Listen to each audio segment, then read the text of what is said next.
Coming up on Bridge City News, wildfires continue to rage in many parts of the United States West Coast, creating poor air quality. We hear from AHS on how you can best protect yourself during smoky conditions. Voters in New Brunswick have re-elected Tory Premier Blaine Higgs, but this time with a majority government.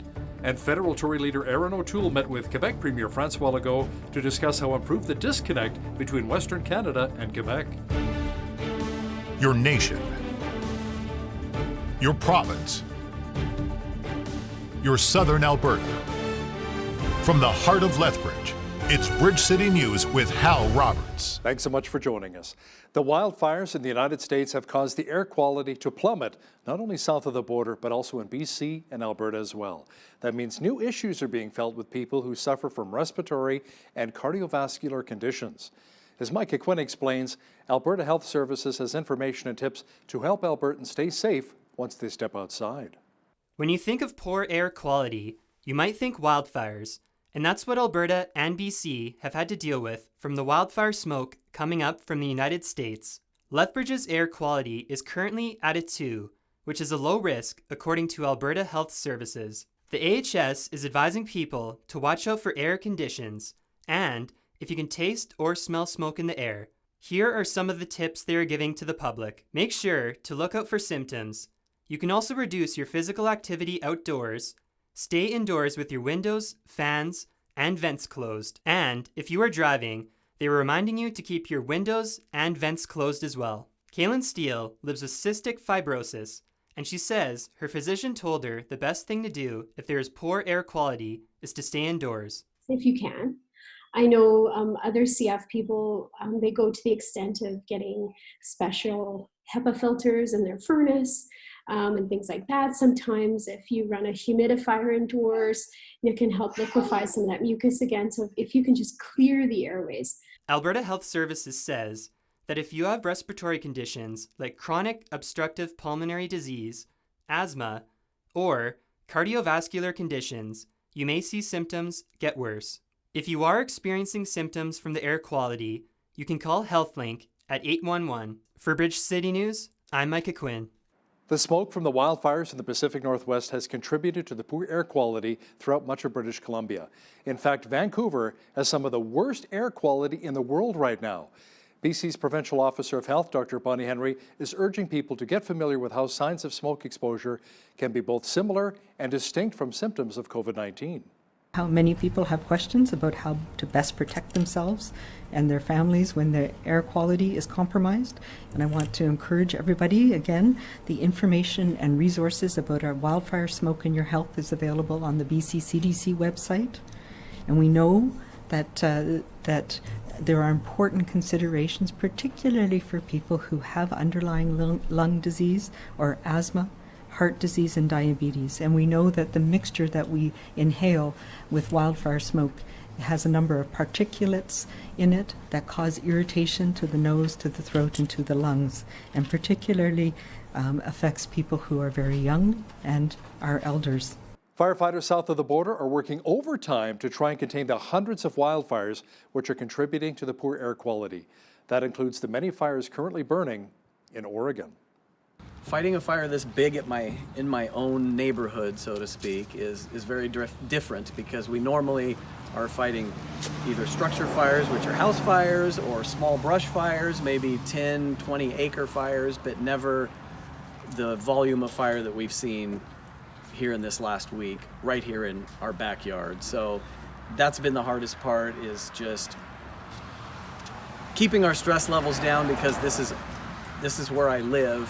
And I have family here, and so that's been the hardest part about this whole fire, is the stress of my community. Like, my community is on fire, and we're here to protect our community, but we can only do so much. Sometimes it felt very, like we weren't able to do anything. It was futile. We would put as much water as we had, and it didn't seem to do one thing. So that was probably the hardest part. At a wildfires briefing in California, state officials urged U.S. President Donald Trump to accept that climate change is real. Trump responded with, "It will start to get cooler. You just watch." We obviously feel very strongly that the hots are getting hotter, the dries are getting drier. When we're having heat domes, the likes of which we've never seen in our history, the hottest August ever in the history of the state. The ferocity of these fires, the drought, 5+ years, losing 163 million trees to that drought. Something's happened to the plumbing of the world. And we come from a perspective, humbly, where we submit the science in and observed evidence is self-evident that climate change is real. I think we want to work with you to really recognize the changing climate and what it means to our forests, and actually work together with that science. That science is going to be key, because if we ignore that science and sort of put our head in the sand and think it's all about vegetation management, we're not going to succeed together protecting Californians. Okay, it'll start getting cooler. You just watch. I wish science agreed with you. Hey, well, I don't think science knows, actually. One of our regular contributors is journalist Lisa Daftari, and she's had to deal with the poor air quality in Los Angeles from the wildfires, and she's not alone. Lisa says many people have had to evacuate and relocate a few times as the fires continue to move. Yeah, we have friends who actually had to move not to 3 different cities, but 3 different states so far. They keep getting evacuated. That's when you start asking yourself, am I just bad luck for these fires? But it's in all seriousness, it's traveling and it is spreading, and they have not been able to contain these fires. The majority of them are still raging on. And as you said, this year is particularly horrible because it's in so many different states. Usually California has a problem with wildfires. I know you have in certain parts of Canada as well, just because of the brush, because of the heat, because of the lack of rain. But this year, add arson to that, add the protesters to that, and you have a horrible combination. Catch the full interview with Lisa Daftari discussing the wildfire battle on the West Coast and how billionaire Bloomberg is spending $100 million on the East Coast to try and defeat Donald Trump in the next federal election. That's coming up after Business News. Alberta's top doctor says COVID-19 numbers are higher than would be ideal, but the healthcare system is able to manage the caseload. Dr. Dina Hinshaw says there's no particular threshold that would trigger tougher public health measures. Our province added another 124 cases today. There was also an additional death over the weekend, bringing the total number to 254. Hinshaw says as long as case rates remain at around 100 a day or less, it'll be manageable. Those in the oil and gas sector receiving some much-needed help from our province's Indigenous community during the pandemic. Goodfish Lake Business Corporation, which is run by the Whitefish Lake First Nation, will be supplying 250,000 masks to those who work in the Alberta oil industry. Customers in the energy sector have already purchased 250,000 non-medical masks from the company, including 120,000 purchased by Syncrude and another 70,000 bought by Suncor. RCMP in Alberta are investigating 2 heists by trucks where they say drivers picked up goods used by phony papers and a bogus company. Earlier this month, 7 hot tubs were stolen from an Arctic Spas manufacturing site in Thorsby. Now they say a transport truck that was subcontracted to haul $230,000 worth of beef from JBS meatpacking plant in Brooks to the U.S. failed to deliver. Police say in both cases, the truck that picked up the goods was operating under fraudulent documents and under a phony name out of a company that was based in Quebec. As the border to the U.S. remains closed to non-essential travel during the pandemic, Albertans have had to think of alternative ways to vacation. Now this summer, many RV companies say they experienced a record number of sales, but one might wonder if this upward trend will continue into the fall. BCN's Ainsley O'Reilly got reaction from a local RV dealer. For Centerline RV, this is pretty much an empty lot, around just 20% of their inventory. They sold about 80% of their inventory in a 6-week period. Like, it was hard to believe. The only big problem we have is trying to get more inventory. With the borders shut, people needed something to do for this summer. A lot of first-time buyers, but also a lot of people that camped before, had gone through it, bought themselves a property somewhere, but it happened to be on the other side of the border, so they were kind of tied to nothing that they could do. Travel Alberta says that RV sales are a reflection of what they've been seeing since the province's COVID-19 relaunch, which began on May 14th. So we're talking significant numbers, in terms of reservations in our park systems. And again, that's only provincial parks. That doesn't include national parks. It doesn't include a lot of the private campgrounds that we have across the province as well. It was announced Tuesday that the Alberta government will allocate $43 million to upgrades and repairs for provincial parks. With a chance that Ottawa could extend the border closure beyond the end of the month, Albertans will remain exploring their own backyards. People are going to spend their money in Canada this year. And make some plans to do something different in the province that you haven't done before. For Bridge City News, I'm Ainsley O'Reilly. A committee representing 10 condo boards in Lethbridge made a pitch to Lethbridge City Council earlier this week, asking to be exempt from the city's residential recycling program. The group's spokesperson says they have been recycling for around 10 years now, quite efficiently on their own, using small contractors. Brian Fries says because they use volunteers to sort the papers and plastics and do not use city bins, they do so for lower costs compared to the city. Fries says because their system is very cost-effective, it does not need to be fixed. A new study by the National Rent Report in Canada says rents for both 1- and 2-bedroom apartments are going down. In August, the average rent for all property types was down 7.6% year over year. Lethbridge came in at 36th on the list for average monthly rents. And they're actually up for a 1-bedroom in August at $945 and 37th on average for monthly rent for a 2-bedroom unit at $1,084. Overall, Alberta, Saskatchewan, and Manitoba experienced declines in average rent levels year over year. Alberta was down 6.6% to $1,206. Saskatchewan was down 9.5% to $1,020, and Manitoba was down 17% to $1,240 per month. New Brunswick voters elected a majority progressive conservative government on Monday. It is the first time a government in New Brunswick has won 2 consecutive terms since Bernard Lord led the Tories to victory in 2003. Tonight we find ourselves with more certainty than ever before. It's a certainty that comes from knowing New Brunswickers want us to seize the momentum that we have right now and keep building. It's a certainty that comes from knowing New Brunswickers want us to keep aiming higher, to keep this province moving forward, safely, with focus, with stability, and with results. And I'm excited about tonight's results. Tonight we have a newfound commitment to each other and to our government's plan. New Brunswickers have voted for leadership that is prepared, for leadership that has been tested and will continue to be tested, and for leadership that will make tough and balanced decisions to keep our province moving forward. Ontario Premier Doug Ford says more lockdowns could be possible for his province as COVID-19 cases have spiked in Ontario for 4 consecutive days. Ford says the recent increases of the virus rates is of concern, and the government could take additional action to close down hard-hit areas in Ontario. This virus is still amongst us, and it's spreading. So the only question left is how bad will the second wave be? And the answer to that question is up to all of us. It's up to you, it's up to the 14.5 million people in this province. We've shown what we can achieve when we work together. Together, we got those numbers down. We flattened the curve on the first wave, but we're not out of the woods. And today's numbers, they're a cause for concern for all of us. Ontario has reported 313 new cases of the virus on Monday. That's the highest daily count since early June. With lineups at various COVID-19 testing centres, Chief Public Health Officer Dr. Theresa Tam says there's a strong desire to see more rapid testing rolled out in Canada.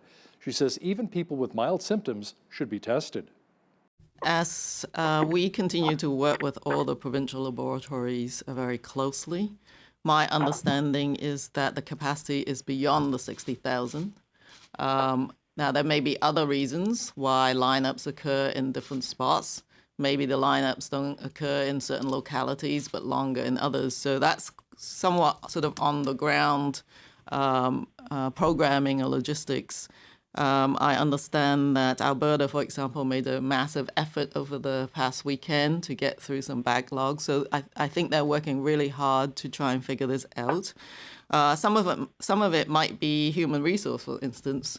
What the federal government is doing, and our National Microbiology Lab is also looking at how we can recruit other federal government laboratories to enhance that capacity as well. Federal Conservative leader Erin O'Toole paid a visit to Quebec Premier François Legault. They discussed the COVID-19 economic recovery, pipelines, and addressing the disconnect between Western Canada and Quebec. We have a national unity crisis at the moment, particularly in Western Canada, and I did speak to the Premier about that And we need a government in Ottawa that respects provincial autonomy and respects provincial legislatures and the National Assembly. I will have an approach like that. And I served in the military with Sikhs and other people, so I understand why it's a difficult question. But as a leader, you have to respect our Constitution and the partnerships we need to have in Canada. Focus on what we can do together. Alberta Premier Jason Kenney says O'Toole was just stating the obvious when he indicated that the shelved Energy East pipeline project was off the table after meeting with the Quebec Premier. Kenney says it is not on the table since the federal Liberal government halted it in 2017. Kenney believes increased oil demand will lead to the project being resurrected. He told the media that he had proactively raised with the Premier of Quebec the importance of Western Canada's energy sector, oil and gas, and getting Western Canadian oil to global markets. He was then asked, what about Energy East? He said Energy East is off the table, and that's a matter of obvious historical fact because in October 2017, the Trudeau government killed Energy East by imposing new regulations on TC Energy that pulled their application. But if you go and read Mr. O'Toole's comments, it's clear that he was there promoting pipelines. And let me say this about Aaron. He announced his campaign for the Conservative leadership here in Calgary, on a Calgary radio station, promoting pipelines and our oil industry. The very first issue that he raised with Prime Minister Trudeau after becoming leader of the opposition was Western alienation. And one of the very first issues he raised with the Premier of Quebec was the importance of getting pipelines built and Western Canadian oil to global markets. Earlier today, U.S. President Donald Trump hosted what was described as the most important Middle East peace ceremony in 25 years. Well-known author Joel Rosenberg was there, and he says the signing in Washington, D.C. is a historic peace treaty between Israel and the United Arab Emirates. If this weren't big enough and dramatic enough, on Friday, the Kingdom of Bahrain announced that it too is ready to make peace with Israel.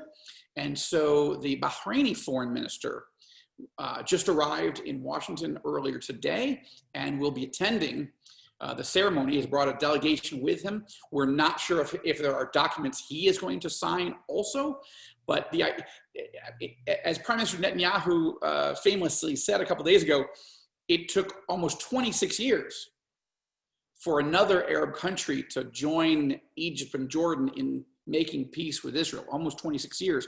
The fight against sex abuse with women in Uganda is a real problem. The Sunrise Centre in Lethbridge is doing something about it.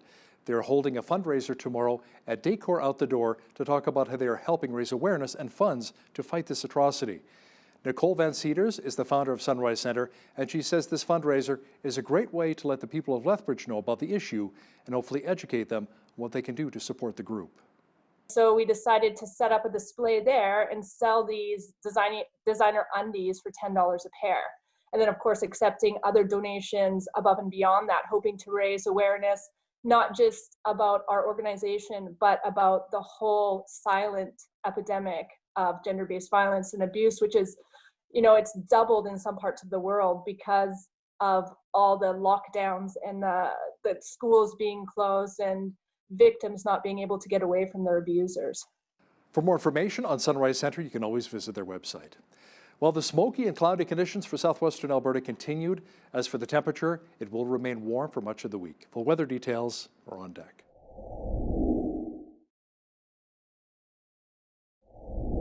Even though we have smoke in our region from the U.S. wildfires, no air quality statement has been issued just yet from Environment Canada for Lethbridge.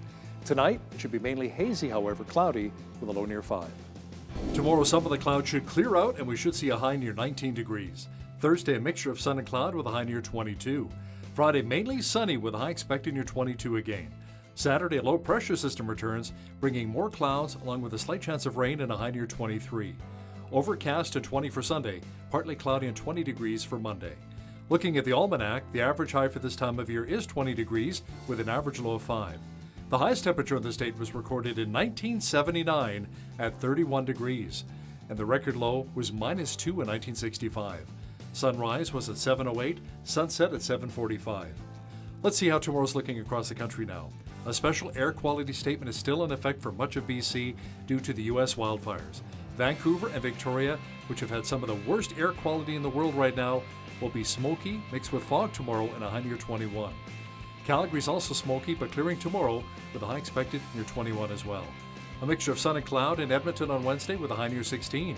Mainly sunny and 13 degrees for Regina. Just a few clouds at 12 for Saskatoon tomorrow. Partly cloudy and 10 degrees for Winnipeg. Expect lots of sunshine and 25 in Toronto on Wednesday. Sunny and 24 for both Ottawa and Montreal.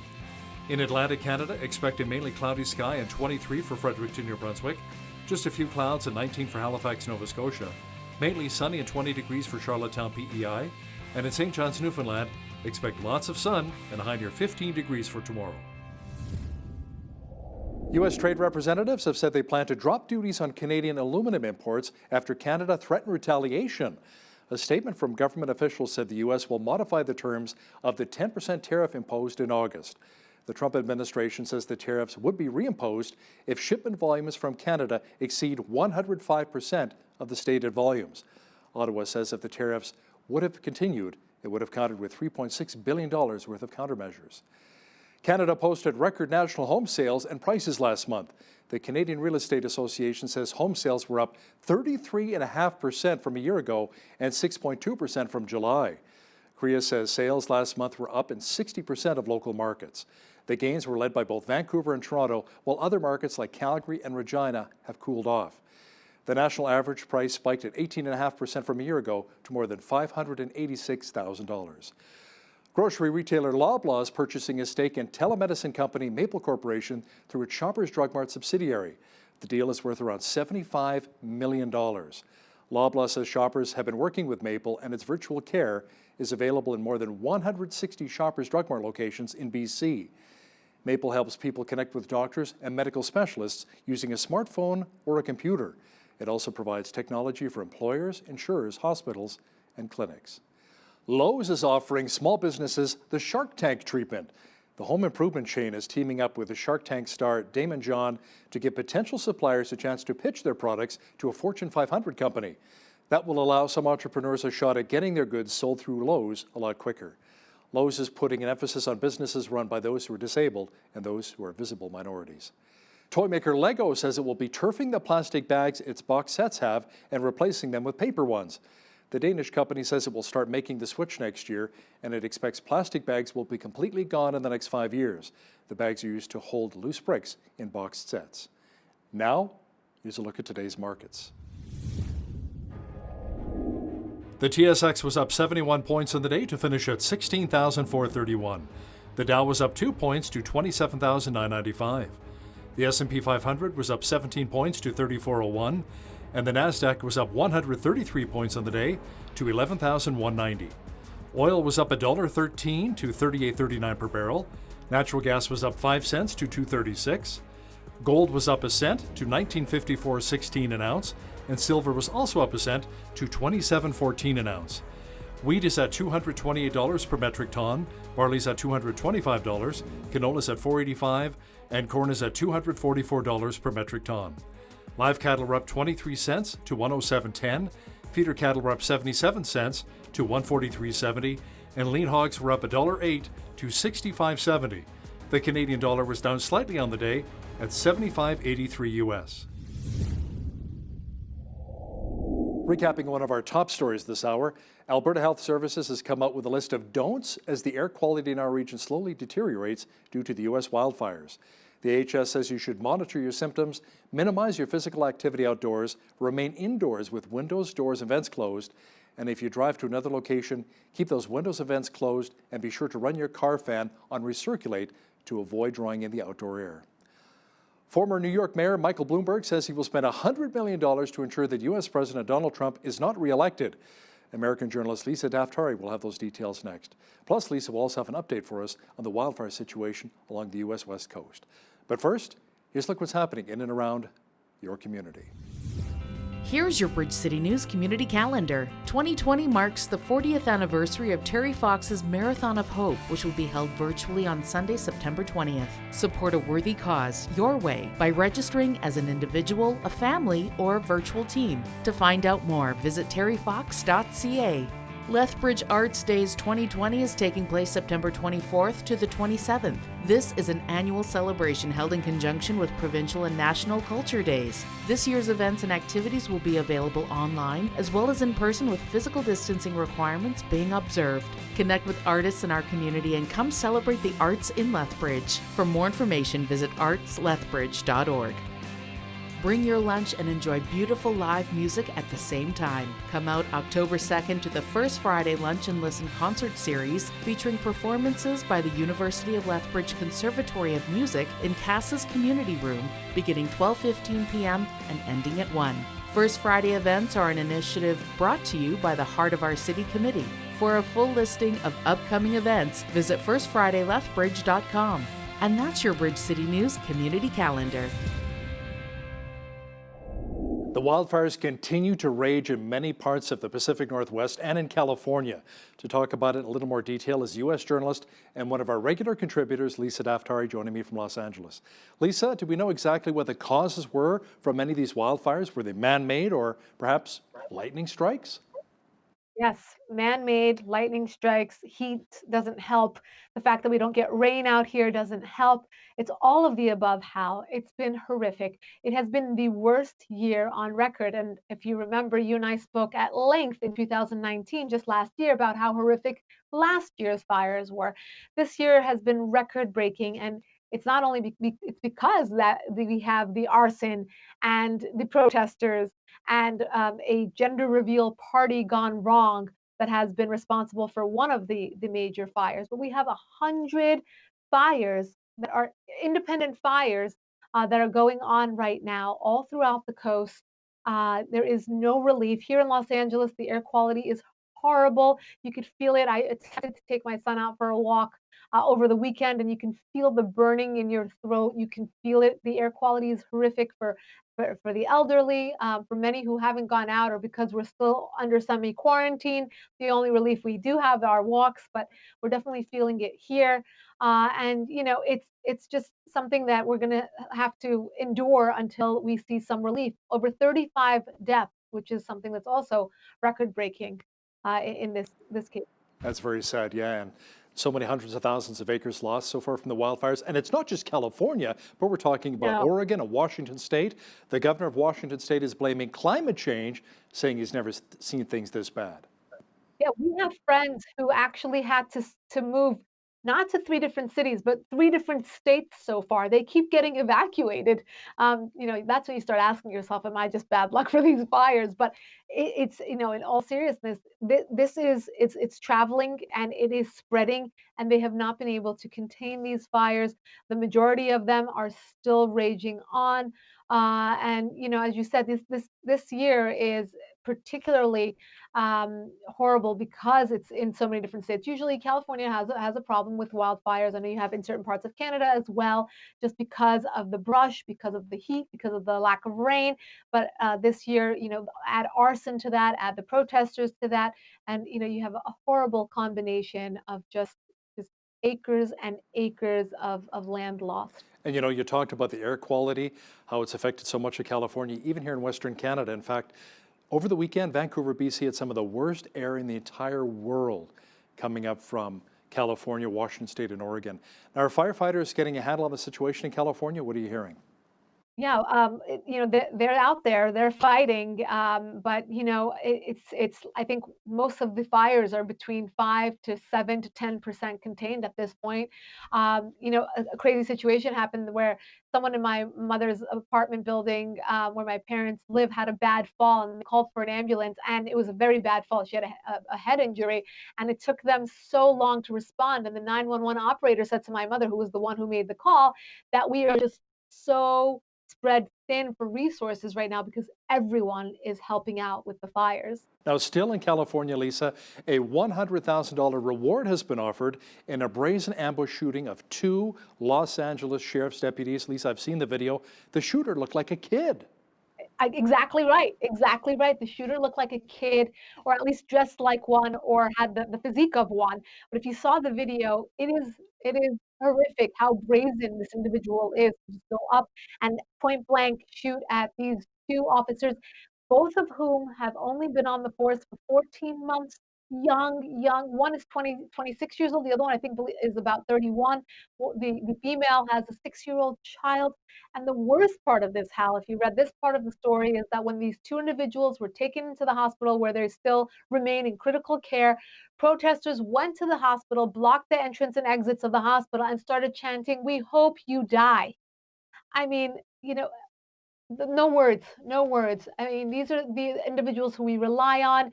And, of course, there are police brutality stories. There are stories that talk about police officers who should be called out, who should be fired, who should be charged for what they have done. But at the same time, these innocent individuals who have dedicated their lives to protecting the law, protecting civilians, they just didn't deserve this. It's horrific. It truly is horrific. Wow, hopefully they do catch the perpetrators, the shooter there. Now, Lisa, let's talk about what's happening in Oregon. They're not only dealing with a lot of wildfires there, but also 100 days of violent protests. Has the mayor of Portland said, you know what, enough's enough, we're taking back our city? Well, law enforcement and, the leadership in Oregon are telling two different stories.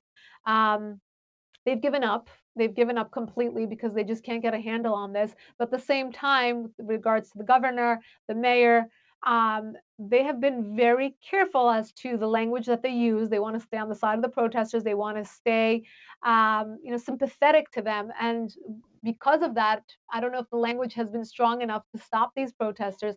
It has raged on and on. It's just total anarchy, total chaos, and we don't know when there's going to be an end in sight. You look at the individuals who are arrested and then released and then arrested again, whether it be for violence, for brutality, for arson. I don't think these protesters are fearful of any consequences. And when you have a situation where you have these individuals who are coming out every single day and not fearful of being arrested, not fearful of any consequences, not fearful of the law, there's not going to be any end in sight. It's very difficult to watch. This is the unraveling of our nation. I mean, it's interesting to me to see your reaction as Canadians looking down at the United States, literally and figuratively, as to what is going on here and will there be an end to this? We look down as Canadians and we see the U.S. burning in more ways than one. Lisa, billionaire Michael Bloomberg says he's going to spend about $100 million to help Democratic candidate Joe Biden in Florida. Tell me more about that. Right. So we're looking at 6 states, the same 3 that were integral in determining the outcome in 2016 when Trump won against Hillary Clinton, to now be the same 3 states plus 3 more that will be integral in the 2020 election just coming up in a month, over a month. So, everyone is pretty much throwing their hat in the ring and saying we're going to do anything it takes not to get Biden elected, but to get Trump unelected and out of office. Look, I've said this before. This is a Trump election.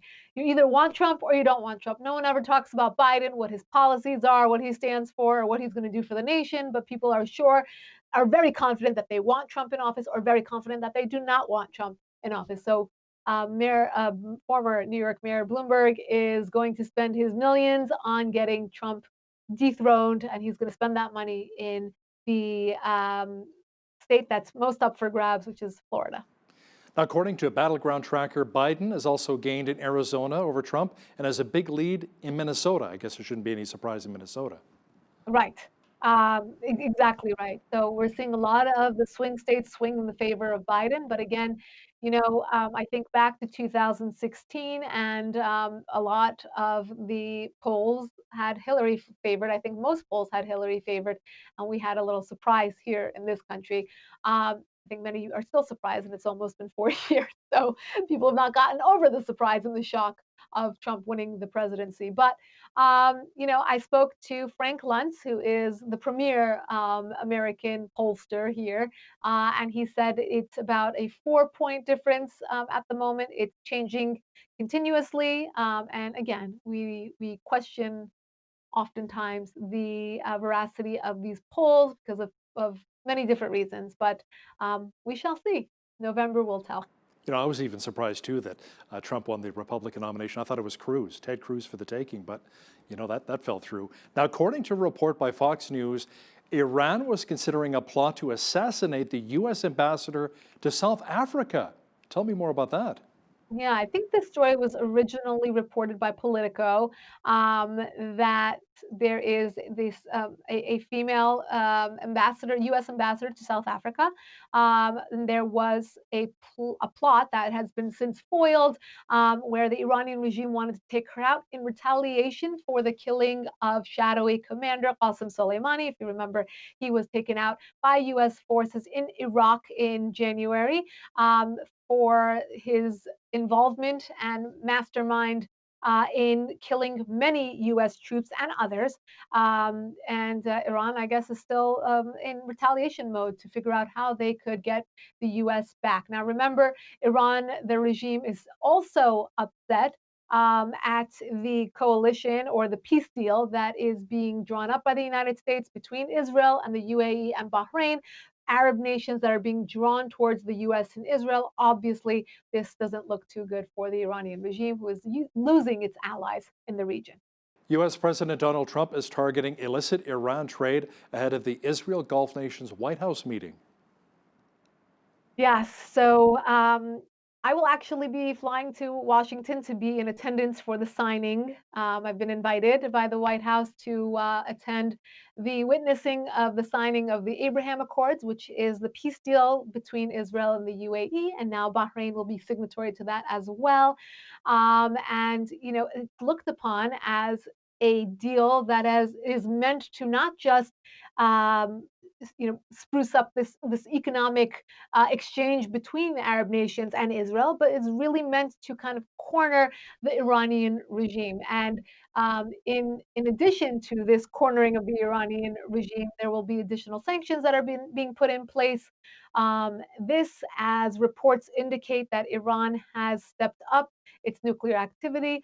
Over the weekend, the wrestler protester who became an international figure was executed by the Iranian regime. It's all bad behavior, and it is all brazen behavior. It's all muscle flexing, and the international community is speaking up and saying we don't side with you anymore. And this is obviously spearheaded by Donald Trump and the White House, and they will continue to press and have their pressure campaign corner the Iranian regime. The Trump administration has accused China of escalation in the latest restrictions on American diplomats, Lisa. Relations between your country and China have deteriorated in recent months, with both sides battling over trade disputes, human rights, and the origins of the coronavirus pandemic. Yes, so both sides exchanging these attacks, these accusations as to which one is undermining global peace the most. Is it the U.S. or is it China? And they're exchanging these words, not only exchanging these words, but pressuring each other's diplomats, kicking them out, kicking out press, really trying to corner one another, and neither side is backing down. Look, President Trump, before he was president, was candidate Trump, and candidate Trump said he needs or wants to teach China a lesson, for lack of a better term. He wanted the Chinese to pay their share in global trade, not take advantage of American kindness, not take advantage of the global community. And if they want to play along, they have to play along. They have to play along nicely. And that has not changed. And now add to that the tariffs. You and I have spoken about that week after week, month after month, and then coronavirus, which was the ultimate. And in the eyes of the Chinese, this was a low blow for the U.S. to blame them for the origins of the coronavirus and to blame them for actually spreading the coronavirus. So this will continue. We hope that election time, this conversation will hopefully be done with, but who knows? Lisa, Greece is purchasing warplanes and battleships to help boost defenses against its biggest rival, Turkey. Yes, this is a rivalry that has been going on actually for a long time. Not many people talk about it, but Turkey basically is calling dibs on a part of an island that Greece also claims ownership to, where there is oil, of course, and there are other natural assets. And this rivalry keeps going back and forth, and now both of them are heating up tensions and beefing up their arsenals and flexing their muscles. And experts warn that this could lead to a regional problem that is much worse than anything else we're looking at. Not many people paying attention to this still, but when you're looking at a country like Greece that is now focused on weaponry and on obtaining more assets, then we know that it's getting more and more serious and heated as we speak. Peace talks between Afghanistan and the Taliban have begun in Doha, and at least it looks like a rocky road ahead. Very. And, we've talked about this. There has been no resolution that has led to any relief for the Afghani people. The Taliban continue with their horrific suicide bombings and, tactics. We're dealing with a terror organization, and we're trying to put them in place to give the people of Afghanistan a future. And the government has no recourse but to deal with the terrorists. And the U.S. and the Western coalition has done the same. They've put the future of Afghanistan in the hands of terrorists. And now they're meeting in Doha, and along with others that are looking at Qatar and the relationship between the U.S. and Qatar in the backdrop of the UAE, Bahrain, Israel deal. And now we're also looking at the future of Afghanistan.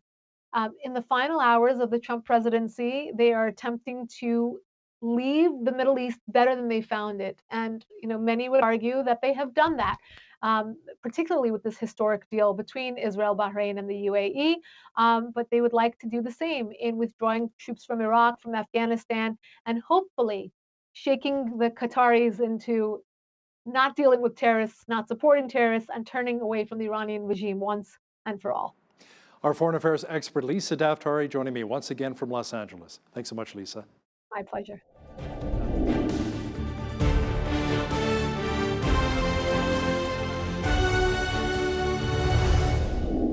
In many nations around the world, the persecution of Christians is happening on a daily basis. Open Doors Canada says each year 260 million Christians are persecuted for their faith in Jesus, and that number is going up. Now, what can we as believers in Canada do to help support our brothers and sisters? Prayer is probably a good start. Joining me now to talk about it further is Gary Stagg, Executive Director of Open Doors Canada, joining me from Mississauga, Ontario. Gary, welcome back to BCN. It's wonderful to be here. Thank you for having me. Now, for those who may not know, what exactly is Open Doors Canada all about? What does your organization do? Our organization supports persecuted Christians all around the world. It started 65 years ago with a guy by the name of Brother Andrew, who felt called of God to smuggle Bibles behind the Iron Curtain. Wow. And of course, since then, with the rise of Christian persecution, the ministry has expanded so that we work in over 60 countries around the world. We strengthen and equip Christians in the most dangerous places to live as a Christian. And we provide discipleship, safe houses, trauma counseling, job training. We train leaders. We provide basic needs. We basically do whatever the persecuted church is asking us to do. So they're the ones that know what they need. And so we're here to respond to their needs. And we do that the best that we can. Why does Open Doors produce the World Watch List each and every year? How is the list put together? The World Watch List is put together by a lot of research that's happening basically around the clock. We have people that are in the field, people that work behind a desk, and their job is to put together the statistics to monitor what's happening all around the world when it comes to Christian persecution. And so it's known as the best resource of its kind, and a lot of governments and different political organizations, you name it, they look at it for direction in what's happening with Christians and in general religious persecution around the world.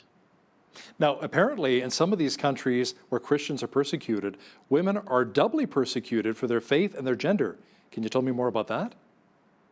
Well, in many cases, unfortunately, women are considered to be almost second-class citizens in some of these cultures. And because of that, not only are they persecuted for their faith, but they are doubly persecuted because of their gender.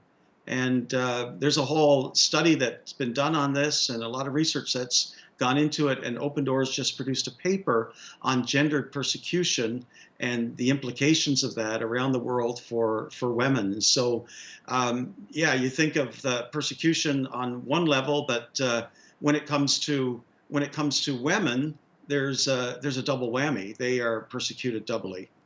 Now, before the COVID-19 pandemic hit, Gary, you traveled to Malaysia and Egypt. What was the purpose of going to those countries? The purpose of going was just to see the work that's happening, to encourage persecuted believers in those countries, just to see all of the work that we're doing there as an organization. And so it was a real joy for me to go and to meet with some wonderful people there, some brothers and sisters who really, when you get together with them, it's quite a humbling experience.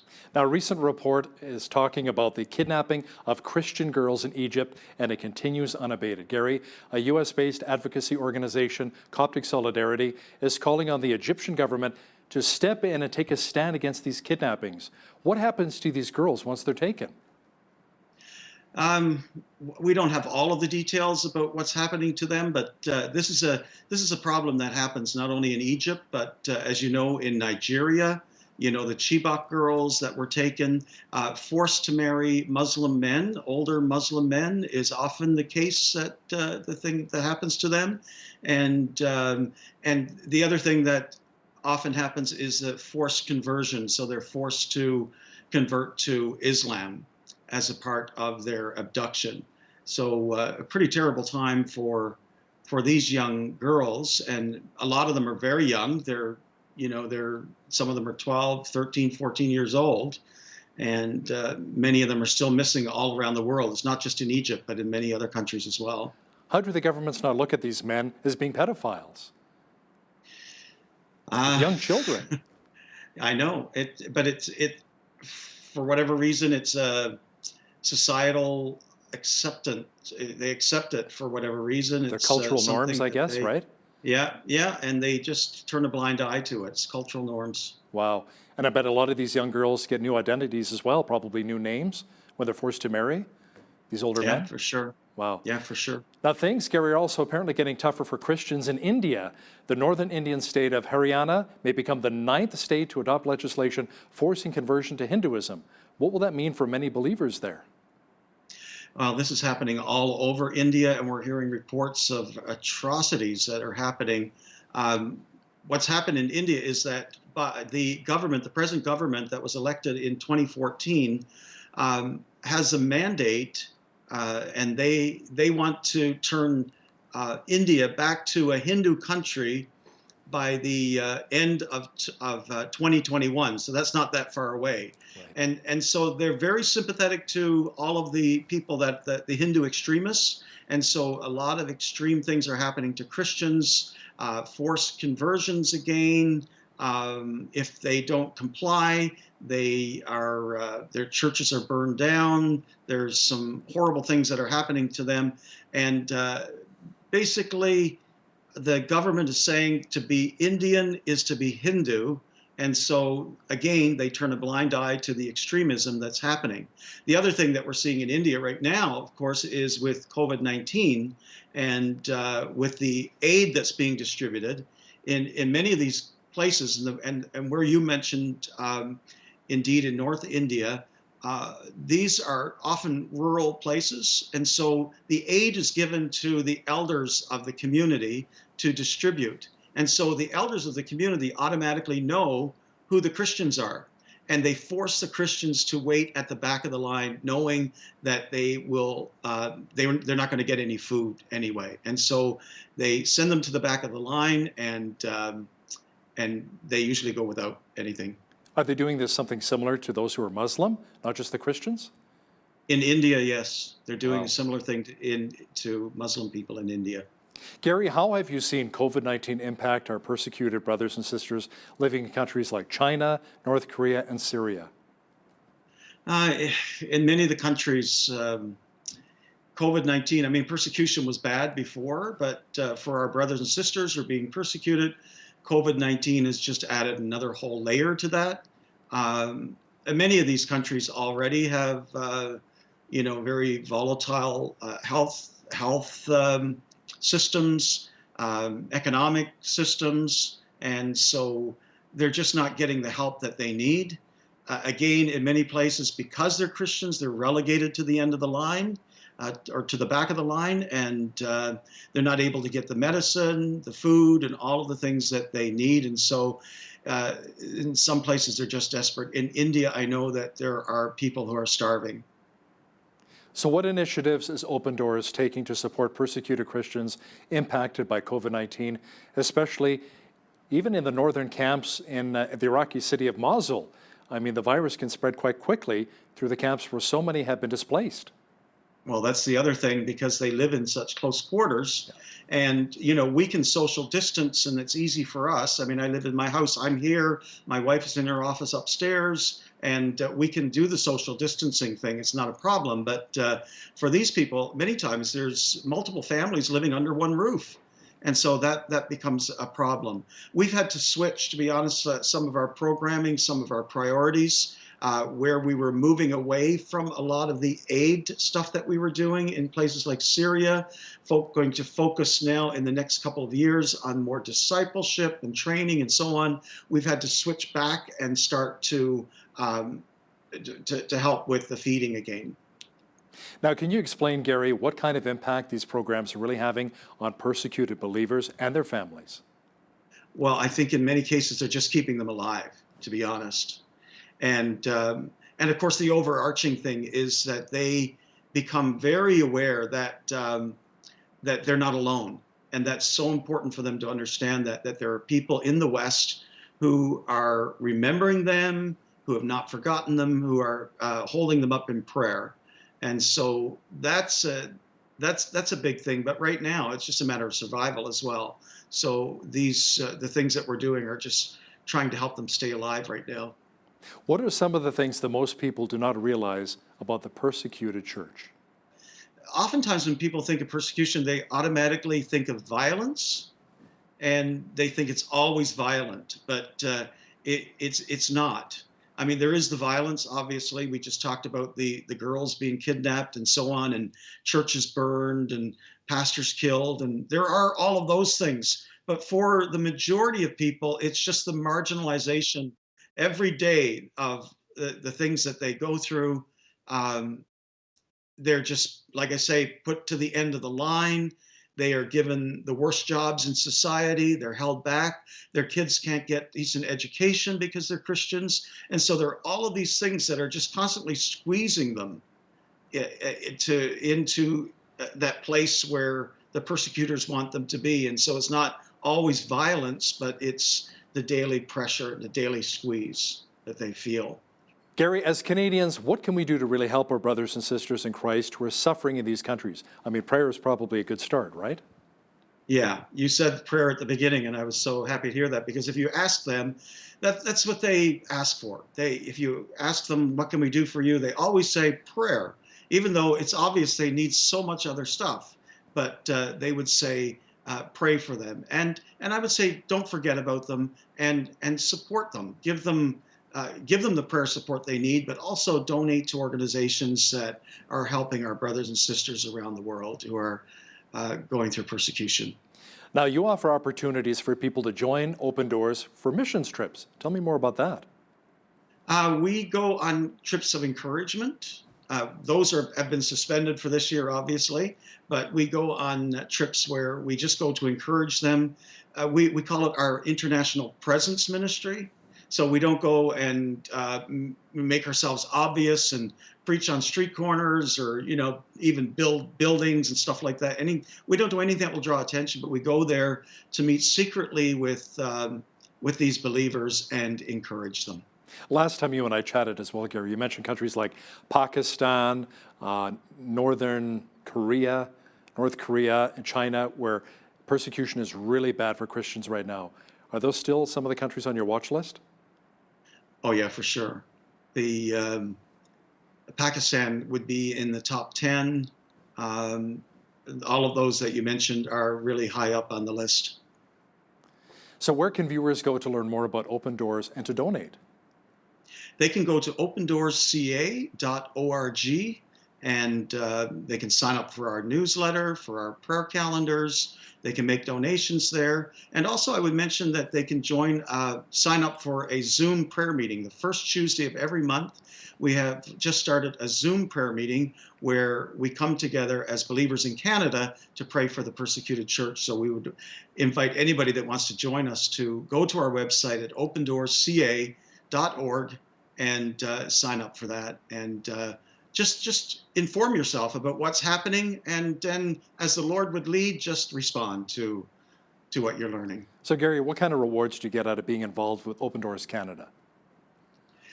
For me, it's the reward of being with persecuted believers. I think it's just such the humbling experience of being with them. You know, we often think of ourselves, I was a pastor for many years, and you think of yourself as having a certain level of spirituality.